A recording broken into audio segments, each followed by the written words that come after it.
Thank you for coming out today, Rebecca, if you would. There you go. I'm not sure. I'm afraid we need to use math. Get there. Exactly. Okay. So, as it mentions on the handout that's going around, the title of my lecture today is going to be Logic, Metaphor, and Paradox in the Non-Mathematician's Mathematical Reasoning. So, I want to explain this by saying that math is a myth. Math does not exist. Math as this static, unyielding instrument that just simply changes symbols around to a preordained solution. That does not exist. Mathematics, on the other hand, is a beautiful, elegant way of solving problems and investigating things that are in the world. This is what I want to focus on today. The funniest part about this is even though I call my lecture The Non-Mathematician, first thing I'm going to tell you is that non-mathematicians do not exist. It's a myth. There's no such thing as math people and non-math people. This is one of the reasons why I wanted to quote from Frank Smith, who outlines the 4 essential things that you need in order to actually have mathematics education. The first one is, mathematics must be interesting and comprehensible. Second, there's no fear of mathematics. Third, inappropriate things aren't learned. That's going to be key. And 4, there's sufficient time. No. Hit that next. Wrong way. Forward. I got it. There you go. Do you want me to stop them? Yes, please. No, other way. Right there. Technology is wonderful, isn't it? Okay, so, actually go forward one more time, please. All right, very quick, I'm going to outline what it is that I'm actually proposing. What I am looking at is to develop a cognitive model that is focused upon the non-mathematician's mathematical reasoning. A cognitive model, very simply, is a way of framing and putting down into some kind of system to explain how you will move from point A to point B. In most cases, it is an algorithmic model, which simply means that it's a step-by-step, it's a procedural that's going to go through. There are other models that I'll look at. Right now, I'm looking at the algorithmic one. There's another one that's going to be dynamic, and dynamic is simply means that you bring in a little bit of information, and what is outputted is a great deal larger. Go ahead and move forward on that one. Okay, going back to what we were talking about before, math is about counting stuff. Math is boring, and math is fixed and permanent. If you go forward on that one. So, go the way. Well, no, Yeah, forward go one more time. forward. I got it. Okay. So, we're going to be looking at, like I said, the embodied cognition and the conceptual metaphor. Why this is important. Embodied cognition, simply put, is one of the most prominent theories of cognition that's going on right now. Embodied cognition is in contrast to other models like the computational model. The computational model, simply put, means that everything, all of thought process, occurs in one place, and that's right here between our ears. Embodied cognition, however, is going to incorporate the rest of the body. The quickest and easiest way to think of embodied cognition is it means cognition arises from the interaction between our nervous system and our environment. So essentially the entire body gets involved. This is where the idea of the conceptual metaphor comes up. The conceptual metaphor is how, in the theories of embodied cognition, we come up with numerical ideas. Conceptual metaphor is, simply put, it's our way of understanding things by relating it to another. We link one abstract thought to something else that is right in front of us, and by using the one, we understand the other. Go forward on that one. Now, the next part we're going to be looking at is the methodology. Right now I'm still developing this. This is something I'm still theorizing and looking at. And as I already mentioned before, cognitive modeling is going to result in having essentially a map, if you will, of thought process. Now, the reason I also put in the mixed methods is because I want to incorporate a means by which to capture, if you will, a portrait, a snapshot of how the non-mathematician or the person who is going to be struggling with mathematical ideas understands math to begin with. How do they approach it? What do they think that it does, and how do they think they're supposed to interact with it? Hopefully, by charting out the map, we can actually see essentially where are the dead ends, where are the problems that are coming up that they're not understanding on this. And frankly, I lay the blame, a lot of this, on our mathematics education. Go forward. Okay, the next part is something that I'm going into right now, and that is referring to epistemic logic and semiotics. Epistemic logic, if you look on your sheets, I hope you don't mind if I'm going to skip past that part.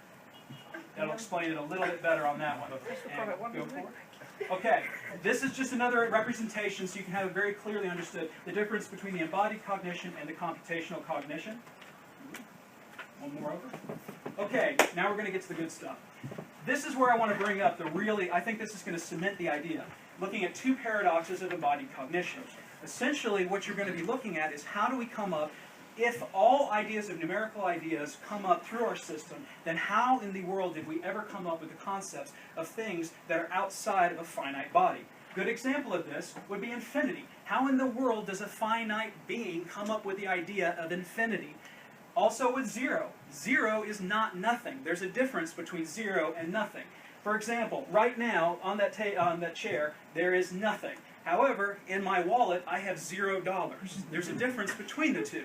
And that conceptual difference is what allows us to have placeholders when we're actually doing mathematics. Jump forward. As far as infinity goes, one of the... No, this is fine. I wanted to leave this up on the screen.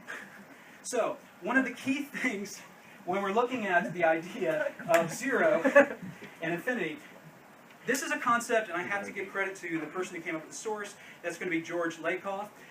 The idea that he came up with as far as explaining for infinity is brilliant. Think of it this way. We experience infinity. We bodily experience it. Right now, all of us as we're sitting here are experiencing. It's the heart. We never experience the heart when it begins. We never experience the heart when it ends. So that, out of that, the theory goes, we get the idea of infinity, of how it arises. I'm not saying it's correct. I'm just saying I thought it was kind of cool. Interesting. So, as I've kind of looked around here, we're talking about coming up with a model that's going to be looking at how do you understand when you're approaching doing mathematics? Do you understand it as being a static process using a particular tool, and it's simply apply the tool like a blunt instrument in order to actually do math? Or do we approach it by looking at it as a fluid, constant, and moving process that is going to involve paradoxes, that's going to involve perhaps some contradictions in some places and in others? By looking at it and teaching it in a particular way that's going to introduce students from a very young age to the idea of a dynamic system of working with it, the idea is that they will familiarize themselves with the concepts and become more comfortable with it, and as a result, our mathematics education will no longer be in decline. And frankly, I know this is kind of optimistic, but I like the idea of this tool of problem solving being able to be accessible to anybody who wants it. This idea of having this type of thinking being reintroduced to students, to people.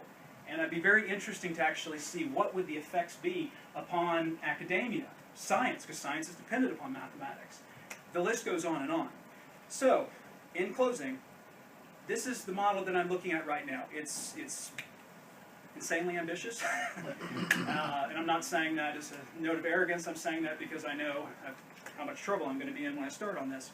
But I want to develop a method that is going to complement the research that's already being done in embodied cognition and in mathematics education, but that is going to allow for an understanding, again, of how the student is going to approach mathematics. That would entail more of perhaps a phenomenological approach, because it's about how are you experiencing this, how are you interacting with this, but piece by piece, rather than just handing out questionnaires and simply approaching them with two different versions of mathematics in mind, i.e. the one that works, true mathematics, if you will, pure mathematics, or the blunt instrument that would normally approach algebra, calculus, geometry. It's this, this, this, and that's it. You learn it, you move forward, it's progression.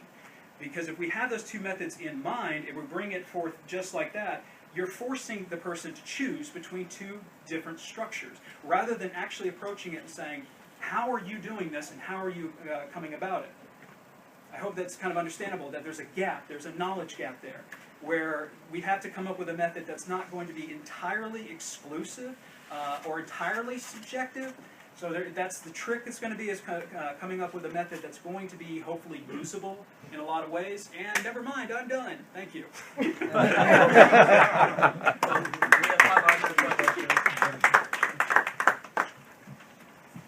Yes. Could you speak a little bit about the epistemic logic component? Absolutely. I'm so glad you asked. That's really the reason I'm here. I know.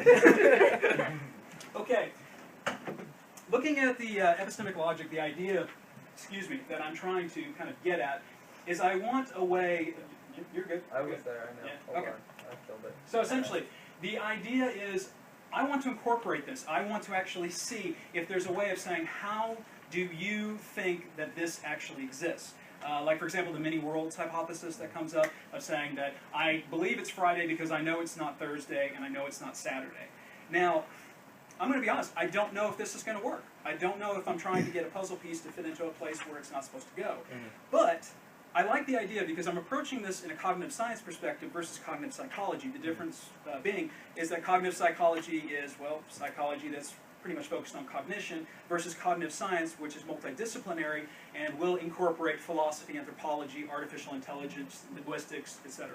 So, I personally like the philosophy of mathematics and some of the ideas of Russell, Peirce, and the like because, yeah, Doug Life, because the idea of even in the opening of his introduction to mathematical philosophy, when he's discussing about the difference between quantity and the idea of the concept. When we see three people, that is an instance of three, but those three people are not an instance of three. Numeral versus number. Exactly, thank you. Yeah. Well, I should have said it that way. That made a lot more sense. But the idea is that I think, personally, my theory is, they were already looking at embodied cognition. They just didn't have the words for it, because their way of approaching it mirrors the research that's catching up now.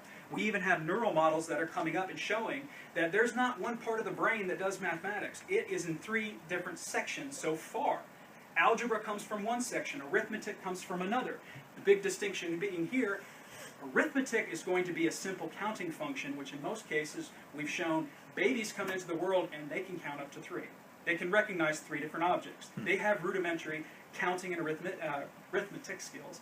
Versus algebra, which actually comes from a place that has more to do with linguistics and metaphors and actually connecting of two different areas. So right there, we have pretty much proof that it's not coming from one area. It's coming from several sections, and this section right here is dealing in abstracts, which is exactly where mathematical philosophy, some of the biggest minds, they were already working in that area. So the modal logic is just to capture the synaptic processes or cognitive processes going on there. I'm hoping, yes. Because I like the idea of actually integrating that, because the question of how do you account for your knowledge, I think that's the critical question to be asked of the non-mathematician. Right. Yeah. So that's the essential idea. It's trying to incorporate several different ways, also linguistics. I've got a few other thoughts for you, but I don't want to. Yeah, no, please, yeah, by all means. I had, sort of a past history with mathematics, and in one of my classes, one of the professors provided one of the most interesting takes on infinity that I've probably heard in my life, and he called infinity an arbitrarily large number.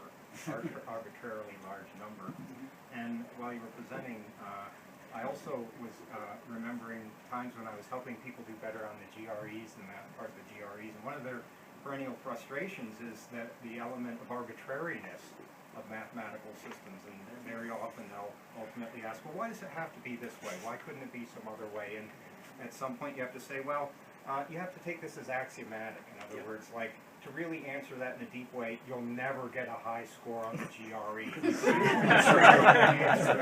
you have to take these things as axiomatic and begin working from there. But my comments are adding up to is that, maybe part of your research has to do with the psychology of the arbitrary, and sort of the cognitive dimensions of arbitrariness.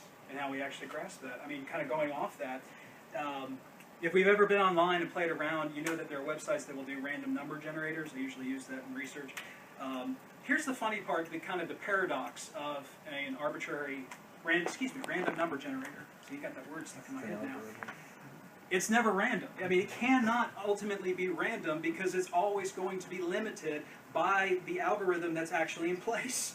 The algorithm that goes into place has to have something set up. So there are parameters, and if there were no parameters, it wouldn't function. And I'm done again. Thank you all for coming out. Appreciate it.